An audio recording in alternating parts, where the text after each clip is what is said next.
불안이라 세존하. 아닙니다. 세존이시여. 열애를 부름이 부족색신으로 견이니 잘 갖춰진 육신의 모습으로서 반드시 열애라고 볼 수는 없습니다. 하이고 왜냐하면 금강경에는 하이고도 많이 나오고 어이구나도 많이 나오고 참 많이 나오죠. 하이고 이제 어찌 쓴 연고 그렇게 이제 강원에서는 새기는데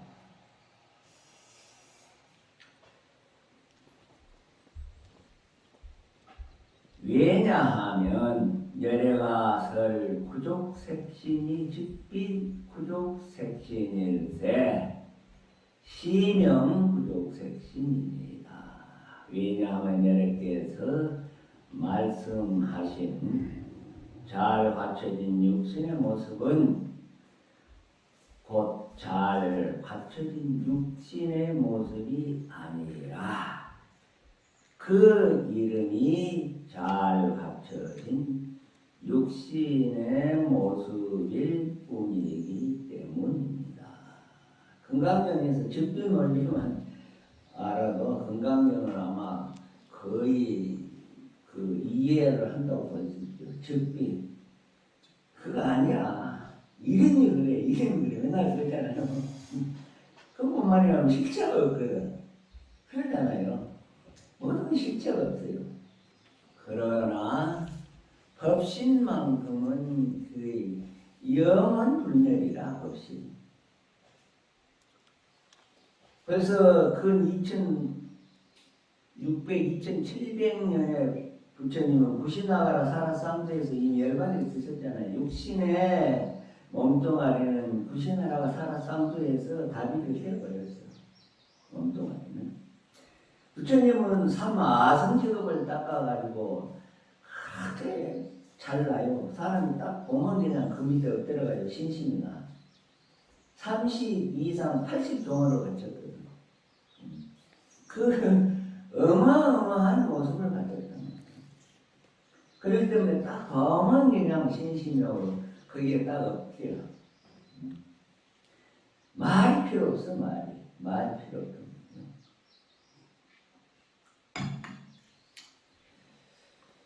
여기서 색신은 구족 색신은 육신 우리 몸뚱아리를 뜻하죠. 그래서 부처님을 보통 삼신으로 구별을 하죠. 법신, 오신, 화신 그러잖아요. 그래서 여기서 색신은 천백억하신 하신을 뜻하는 것이죠.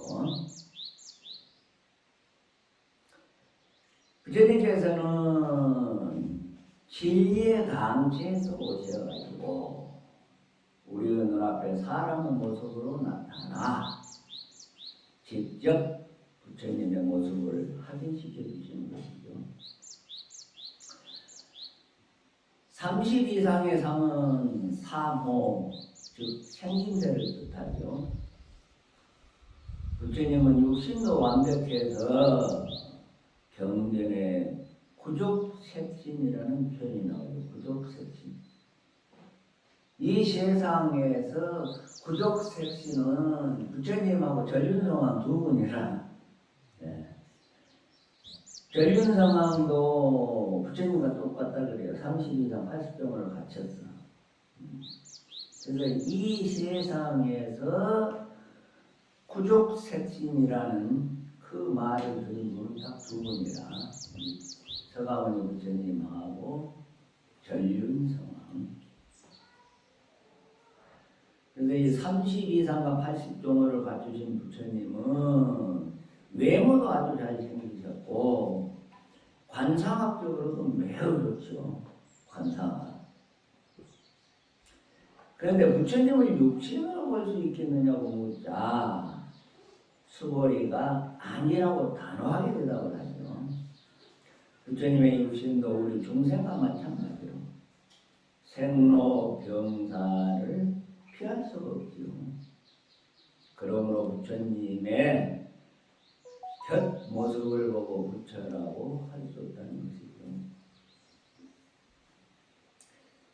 그런데도 한국 불교는 상에 많이 집착을 하죠. 불상을 조성하는 것보다 법보시가 더욱 소중한 불상인데 불상을 조성하는데 보셔야 되죠. 후자 법보시나 뭐 이런 불사한 데는 인쇄관계 사실이죠. 또 어떤 모양은 아이를 일으켜가지고 관세음보살이 나타났다는 식으로 이야기를 퍼뜨리고 거기에 혹해서 달려가는 것이 우리 불자들의 모습이죠. 양산에 여기 사신 분이 계신지 모르겠다. 양산에 원효함이라고 있습니다. 양산에 원효함이라고 있는데 20년 전에 한 20년은 넘은 것 같아요. 그 원효함 위에 바위가 있는데 벼락이 쳐가지고 부처님 상을 용케 만들었어요. 부처님 상을 용케 만들어가지고 야 이건 하늘의 뜻이다. 하늘에서 벼락을 쳐가지고 이렇게 부처님을 형상했다가 소문을 퍼뜨려가지고 전국에서 아주 그냥 대형 버스들이 막 수십 대 수백 대가 왔어요. 이 원효함이 양산 통도사 말사인데 그때 이제 주지 스님이 제가 잘 알죠.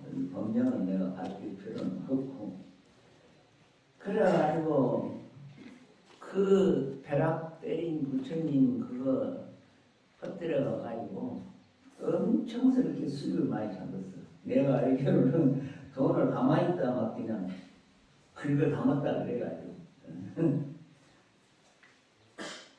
그러니까 사람들이 그렇게 참 미혹한 중생들이라 가가지고 그 벼락 때려가가지고 바위에 부처님 형상이 새겨졌으니까 이거 영혼이 있다 이거 하늘의 뜻입니다. 가서 기도를 한번 이제 소원을 하나 들어주겠지 하는 그런 허망한 생각을 가지고 가는 거야. 또 궁중 심지가 있어가지고 그냥 갔다 왔다 하면 또 가야 돼. 안 가면 안 돼. 그래서 우리 금강경에 비춰볼 때 그런 것이 참 부끄러운 일이죠.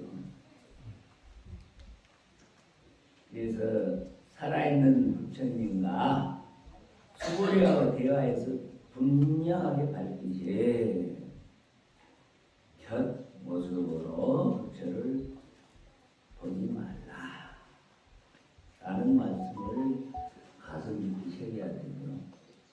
우리들은 딱 사람 보고 판단을 하거든요. 이제 착각은 자유인데 겪어보지도 않고 사람을 판단한단 말이에요. 네. 근데 요즘 세상에 잘나고 많이 배운 놈들이 보면 사기꾼이 많아. 그러잖아요.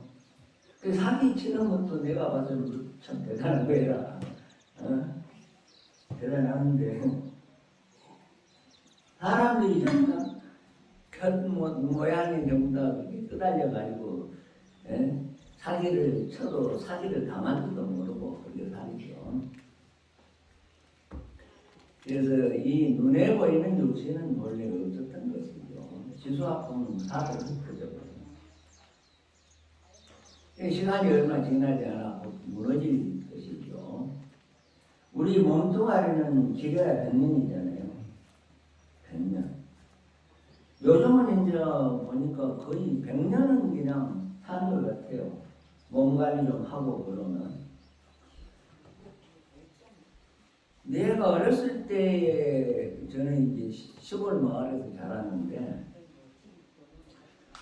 한갑 잔치를 아주 거하게 해요.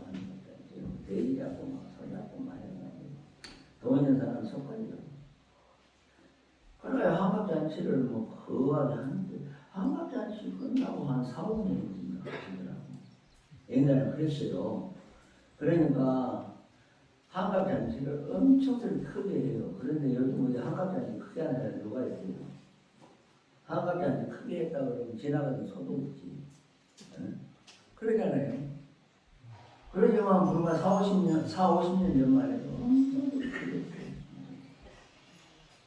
사원이 있으면 가니까 이제 회갑잔치라도 좀 크게 하고 가자 이거야.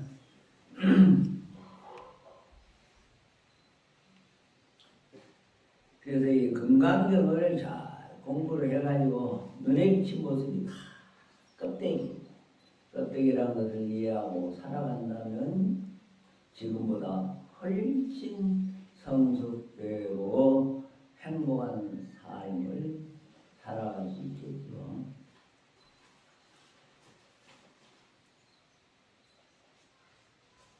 자, 또 원문 한번 봅시다. 스보리아의 운하오 열애를 가히 부족 대상으로 견주와. 스보리아 그들은 어떻게 생각하는가? 여러 가지 상호를 잘 갖추고 있는 것으로 열애라고 볼 수 있겠는가? 불량이다 세전하. 아닙니다, 세전이지. 열애를 불응이 부족 재상으로 견이니 여러 가지 상호를 잘 갖추고 있는 것으로 반드시 열애라고 볼 수 없습니다. 아이고, 왜냐하면 열애가 설 재상 구족은 즉비 구족일세 시명 재상 구족입니다. 여러께서 말씀하신 여러 가지 상을 잘 갖추고 있다는 것은 곧 여러 가지 상호를 잘 갖추고 있는 것이 아닙니다. 그 이름이 여러 가지 상호를 잘 갖추고 있는 것일 뿐이기 때문입니다. 그래서 이 서가모니 부처님께서는 과거 500생 동안 수행하고 보시한 공덕으로 30 이상 80종을 지냈죠. 그래서 이 30 이상으로 보든 80종으로 보든 세분화에서 보든 외적인 모습으로서 열애를 볼 수 있냐고 부처님께 묻자 이번에도 스보리가 아니라고 대답을 했죠. 어떤 것이든지 외적 조건을 가지고 부처님이라 볼 수는 없지요. 정신세계가 따로 있다는 것이 아니라 바깥으로 드러난 첫 모습을 다른 차원에서 보자는 것이죠. 이어서 즉비의 논리가 나오죠. 그게 본래 없었던 것이고 앞으로도 없을 것이고 그 이름이 상호를 갖추고 있는 것입니다. 지수화풍 사대로 이설기 얽힌 육신 제약 태어난 용모도 잠깐 그 모습을 연출했을 뿐 늙고 병들어 죽으면 사라져버립니다. 세상 만물과 마찬가지로 육신 또한 물거품 같고 이슬 같고 환영 같은 것이므로 그대로 공안주할 때 집착이 사라지죠. 중생들은 간뚜껑을 딱 덮어야 무상을, 간뚜껑 덮기 전에는 무상을 몰라. 맨날 말로는 무상하다 터덥다 하지만은 간뚜껑을 덮기 전에는 무상에 대해서는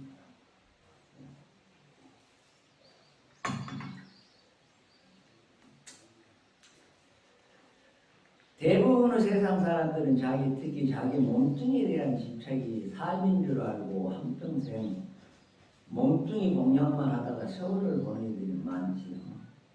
그래 요즘은 의학이 발달해가지고 뭐 요양병원이니 요양원에서 누워가지고 10년, 20년을 버텨가는 사람들이 많더라고요. 그래 누워가지고 시체 노름하면서 10년, 20년을 버텨봐야 뭐 할 거예요. 어차피 갈 건데. 시봉한 사람들이 죽을 일이라. 간병한 사람들이 죽을 일이야. 응?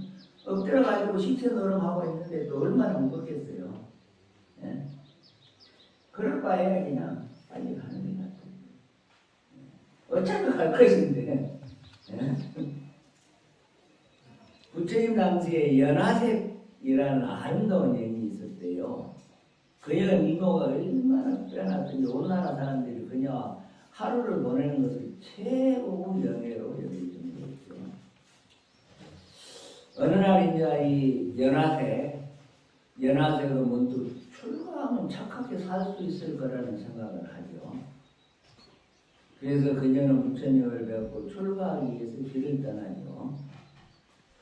그녀가 부처님께 가던 중 샘물을 만나요. 우물을 만나는데 그 물에 비친 자기 모습을 보고 스스로 도취해가지고 이 아름다운 이모의 머리를 갖고 스님들 생각을 하더니 아깝다. 한 살이라도 젊었을 때 실컷 놀다가 늙어서 이제 출가를 생각하자 하는 마음이 들어 발길을 돌려요. 이제 거울에 비친 자기 모습을 보니까 너무나 빼어났던 이모가 그러니까 야 이거는 이 미모로 가지고 출가하면 얼마나 아깝냐. 그래서 실컷 즐기다가 나이 들어가지고 이제 얼굴이 좀 이제 쭈그러만한테 정도 될 정도 되는데 출가를 하겠다 그런 생각을 한 거죠. 근데 이제 부처님께서 그 연하를 교화하기 위해서 그녀보다 다 아름다운 여인을 변화로 만들어서 서로 만나게 해가지고. 그런데 이 연하는 같은 여자임에도 불구하고 눈부시게 고운 여인을 보고 황홀해 됐죠. 그래서 연하는 그녀에게 다가가 말을 걸고 마음이 통한 두 여인은 이런저런 속마음을 털어놓는 대화를 나누죠. 그런데 잠시 후 그 여인이 졸린다고 하며 연하의 무릎을 들고 누웠죠. 눈을 감자마자 숨이 끓어지고 잠깐 사이에 시체가 썩어서 그 아름다운 모습이 훔쳐가게 되네요. 이 연하는 이 모습을 보면서 삶의 무상을 절감해요. 삶의 무상을 절감하고 출가를 결심을 하죠. 그래서 출가 후 연하 비구니가 됐어요. 그러니까 부처님이 편법으로 저보다 더 예쁜 여자를 이렇게 만들어가지고 둘이 대화를 지켜놓으니까 대화가 통하니까 이제 한참 이야기하다가 그 연하 비군이 무릎에 이제 누워가지고 잠깐 사이에 그냥 눈 감더니 그냥 호흡이 멈춰버리고 또 이제 잠깐 사이에 시체가 썩어가지고 아름다운 모습이 훔쳐가게 됩니다. 훔쳐가게 됩니다.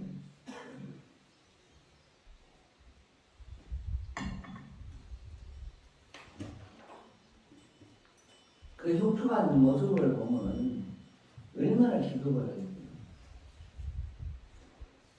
제가 우리 부친한테 들은 이야기예요. 부친한테 들은 이야기인데 그러니까 아주 이제 속화 누나가 있는데 9살 때 시골에서는 그러잖아요. 까먹고 얹혀가지고 가버렸어요. 초등학교 아마 한 5, 6학년 된 것 같아요. 그게 옛날에는 뭐 어린애가 가니까 어린애가 세상을 버리니까 뭐 묘나 제대로 쓰겠어요. 그 이제 돌 많은 데다가 돌을 이렇게 해가지고 거기다가 이제 시체를 이제 누나 시체를 묻어놓고 참 예뻤다는 자신이 예뻤다는. 그래 이제 맨날 이제 가가지고 맨날 간 게 아니고 이제 하루같이 돌 이렇게 해가지고 얼굴 이렇게 보고 그러다가 한 3일이 되고 이렇게 돌을 여니까 시체가 안 섞였어요. 그 형상이 너무너무 무서운 거야. 그래가지고 놀래가지고 놀래가지고 하여튼 저어디가 하여튼 정이 완전히 떨어졌다 그러더라고. 네.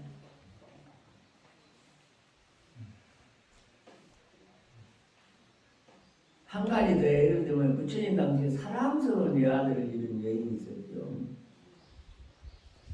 그래서 그녀는 그 애아들이 얼마나 그냥 참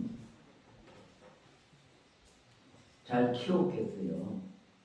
그래서 그 애아들 죽음에 너무나 큰 충격을 받아가지고 제정신이 아니었죠. 그래서 그 죽은 아들을 안고 동네 사람들에게 제 아이를 살려주세요 하고 하면서 온 마을을 돌아다녔죠. 그녀는 부처님께도 아들을 살려달라고 예언을 하죠. 부처님께서는 그 여인에게 내가 내 아들을 살리려고 했겠다. 우선 마을에 가서 겨자씨를 받아오너라. 단 죽은 사람이 한 명도 없는 집에 씨앗이야 한다. 죽은 사람이 한 명도 없는 집에 이제 겨자씨를 받아오라 그런 거예요. 부처님이. 근데 그 여인은 이제 부처님의 말씀에 아들을 살릴 수 있다는 희망을 가지고 집집마다 이제 돌아다녀요. 그런데 죽은 사람이 없는 집, 또 사랑하는 가족을 잃지 않은 집은 단 한 집도 없거든요. 그렇게 돌아다니면서 여인은 이제 제 정신을 돌아왔다고요. 제 정신을 돌아왔을 뿐만 아니라 사람은 누구나 늙고 병들고 죽는다는 것을 깨닫게 되었고 나중에 이제 수행에 매진하게 됐다. 그래서 영원한 것은 없다. 찰나적인 모습이 있습니다. 그래서 영원하지 않는 것이 십처가에 괴로워하고 가슴 아프게 사는 사람들을 보면 좀 안타깝죠. 대부분 현재의 모습이 무너지고 나서야 인연의 도리를 알게 되죠. 그런데 우리는 닥친 다음에야 비로소 깨닫는 것이 아니라 앞으로 전개될 모습을 내다볼 줄 알아야 하죠. 그래서 우리가 불교의 입문에서 경전을 공부하는 이유도 바로 삶의 실상을 깨닫고 지혜 없게 살기 위해서요. 그렇다고 해서 육신을 함부로 하라는 얘기는 아니죠. 몸과 마음이 둘이 아니기 때문에 육신이 상하면 마음까지 힘들어지고 육신을 건강하게 돌보고 아름답게 가꾸길 다만 거기에 집착하지 말라는 거죠. 근데 이 몸이 건강해야지 마음도 따라가요. 그러잖아요. 아무리 마음이 강철같이 굳은 사람도 한 일주일은 버티는데 몸이 안 따라주면 안 돼요. 범어사의 모 스님은 선비 집안에서 태어나가지고 대쪽 같은 성기를 가지고 있어요. 오늘 암에 걸려가지고 대쪽 같은 선비 있습니다. 이제 이긴다고 그렇게 탁 버티는데 몸이 이미 온몸에 암세포가 퍼졌는데 그게 되겠어요. 그래가지고 이제 온몸에 이제 암세포가 다 차니까 그 병원에서 종합병원에서 의사가 그 시범하는 스님한테 자 절로 모시고 갔어요. 모시고 가서 그냥 마음 편하게 하고 그냥 드시고 싶은 음식이나 실컷 드시게 그렇게 하세요. 딱 그 소리 듣고 픽 쓰러져 버려. 그 소리 듣자마자 픽 쓰러져 버려. 그래 정신적으로 버티다 그만 한마디 듣고 픽 쓰러져. 그래 가시면 됐어. 그래서 우리 육신은 어느 정도 이제 인연이 다 하는 지수아픈 사대로 흩어져 가지만 살아있는 동안은 참 얘기 좀 더 해야 돼. 예. 그래서 뭐 요즘 뭐 9988 이상 사라고 그러잖아요. 응? 99까지 88을 살다가 2, 3, 4일 그냥 싫은 그냥 전자듯이 하다가 그냥 그렇게 가버린 것이 최고로 좋은 삶입니다. 근데 그게 되나요? 그게 안 되지. 그래 요즘은 이제 의학이 발달해가지고 요양이나 요양병원에서 시체 노릇 뭐 10년, 20년을 그냥 시체 노릇만 하고 그러나 사람이 뭐가 그렇게 없겠구나. 어차피 갈 건데, 예? 어차피 갈 건데.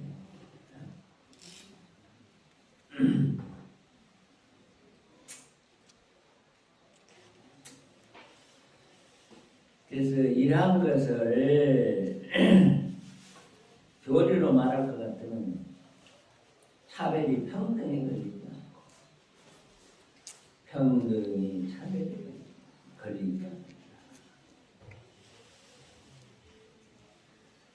그래서 항토가 원흉에 걸리지 않고 원흉이 항토에 걸리지 않는다.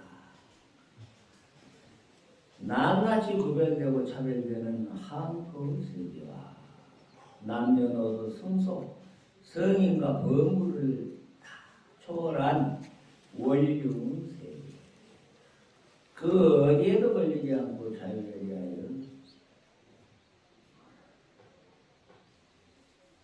자기의 그러한 삶을 꾸려나갈 수 있는 지혜가 필요하다. 불교에서 마음을 강조하다 보니까 육신을 도외시하는 불자들이 많은데 그래서는 또 안 되죠. 출렁거리는 파도 물결을 버리고 물을 찾을 수는 없고 현실을 수용하면서 그 너머의 실상을 추구해야 하는 것이죠. 본질에 있어서는 마음만이 불생불멸하는 것이 아니라 우리의 욕심도 다 불생불멸이죠. 그 건강경의 가르침을 뼛속까지 배워들게 해야 하죠. 그래서 무상을 제대로 알면 자식이 죽은 아픔도 감당할 수가 있지. 제 아무리 고통과 고난이 같아도 가볍게 이겨낼 수 있는 힘이 생기죠. 칭찬을 듣거나 비난을 받거나 흔들리지 않고 여유 있게 진정으로 행복한 인생을 열어갈 수가 있죠. 자, 그래서 이색 이사분 제20이 끝났습니다. 비설 소설분 제21을 한번 펴보세요. 자, 폈습니까? 한번 또 독송을 한번 해볼까요? 수고리여 무리여 작신염 아난구 소설과 막작신염 허리도야기는 열애유 소설과 즉이 반골 불능해야 소설고 수고리 설법자 무법가설 신명설법이시 해명수리 백구란 세존 파루 중생의미계 대문설시바 생신식무 불언수고리 비비중생 비불중생 하이고 수고리 중생 중생자 열애설리 중생 신영 중생 행이라 비설 소설군 말도 말할 것도 없다. 말을 여긴 설법인 불교에서는 주객이라는 말 대신 능가소라는 말을 쓰죠. 여기서 설은 능설, 소설은 설할 거리, 설할 대상을 뜻하죠. 다시 말해서 능설은 주체적인 입장에서 설하는 것이고 소설은 객관으로 설해져야 할 법과 대상을 말하는데 건강경을 강의하는 입장 설교는 능설이 되고 건강경과 제 강의를 듣는 여러분은 소설이라고 그렇게 할 수 있죠. 열애는 등에 설하는 분이기도 하고 설할 법이 있는 분인데 그것은 수고리의 입장이라는 말이죠. 열애의 입장에서는 아무리 설법을 많이 한다 하더라도 아무 없고 설명할 대상도 있는 차원에서 설하는 것이기 때문에 비설소설이라 그렇게 말씀하셨죠. 말도 말할 것도 없다. 우리 불자들은 아주 방대한 팔만대장을 아주 자랑스러워하죠. 그래서 해인사는 국보아닙니까? 그런데 해인사 팔만대장 경을 우리 지금 여기 화엄전에 정전 영증설이 많거든. 해인사 다음으로 많아요. 거기에 지금 보물도 3개이나 있어요. 선언제주로 있어. 그리고 쌍계사가 해인사 다음으로 국보하고 보물이 많은 사찰이에요. 해인사 다음으로. 그리고 지금 쌍계사 국보가 지금 바로 이 앞에 있는 김강해도 스님 대궁탑도 국보 47호죠. 그리고 보물이 15점 있어요. 보물이. 그거 다 보물들이 보물. 부처님. 전까지 보물이야. 그러니까 이 법당은 전부 다 보물로 지금 다 장식되어 있는 거예요. 전부 다. 이 법당은 뭐예요? 이 법당 자체도 보물 500호라. 그러니까 여기 법당에 앉아있는 것만 해도 우리가 보물이라. 우리가 보물 아니야. 그러잖아요. 네. 그런데 이 좋은 쌍계사를 모르고 그래. 그렇게 왔다가 싹 한번, 이 천년고찰을 그렇게 쓱 한번 눈으로 주막한 사람이면 안 된다는 거예요. 여기 와서 하나하나 느껴요.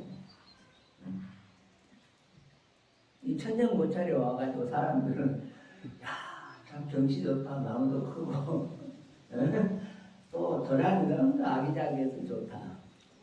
그러니까 껍데기만 보고 하는 거다.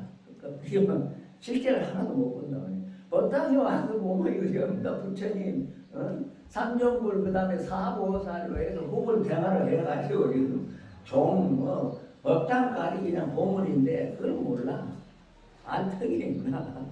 신경을 안 쓰니까.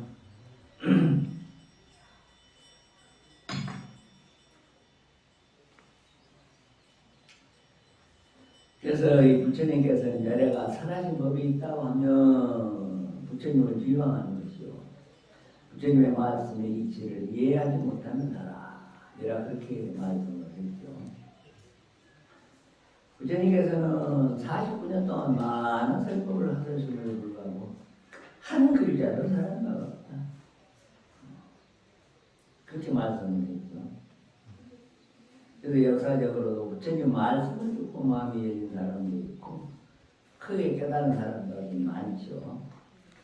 그런데도 고정되게 이것이다라고 할 것이 있다고 이해한다면 그것은 부처님의 말씀을 잘못 이해한 것이다. 무득부설본에 있잖아요. 안역따라 삼약, 무유정법, 안역따라 삼약, 삼보리법 있잖아요. 부처님이 84,000가지 경전을 그렇게 설했지만 이것이 딱 최상의 법문이다. 최상의 깨달음이라고 설하는 거 하나도 없어요. 그러잖아요. 49년 동안 8만대장을 설해도 그 8만대장이 주옥 같지만 무정법이 명하에 따라 삼약삼보리라. 이걸 딱 결정해가지고 이 최상의 깨달음을 최상의 분다. 이렇게 설하는 것이 없죠.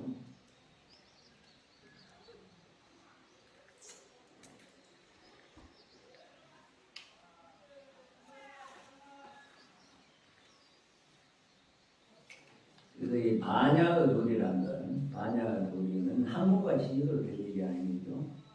또 배우고 가르쳐서 될 일도 아니죠. 가르칠 부처도 없고 배울 중생도 없죠. 그래서 부처님께서는 스보리야, 중생이란 본래로 중생, 그 이름이 중생이며 그냥 중생이라고 하는 겁니다. 나 한마디다 부처라. 부처님 분상에서는 중생이라고 할 것이 없어요. 중생이라고 할 것이 없단 말이에요. 다 열애장 다 가지고 있거든. 가지고 있는데 부처님들은 그것을 깨닫지 못해. 중생들은. 그렇기 때문에 중생이고 깨달으면 바로 부처가 조사하고 선지시고 그렇단 말이에요.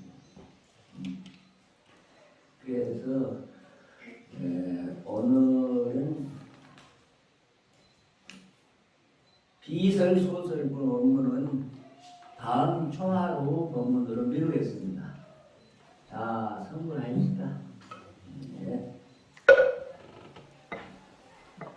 모든 자리에서 일어나 주십시오.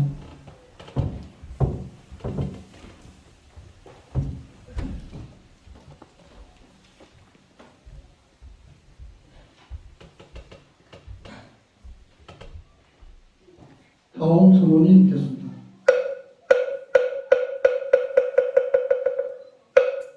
중생무변소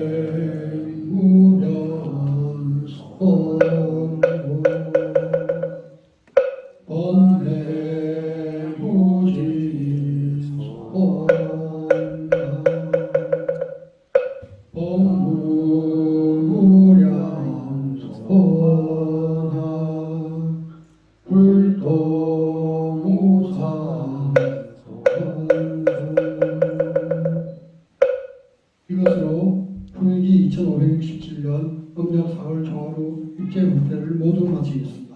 모두 성불하십시오. 감사합니다. 안 지내는가?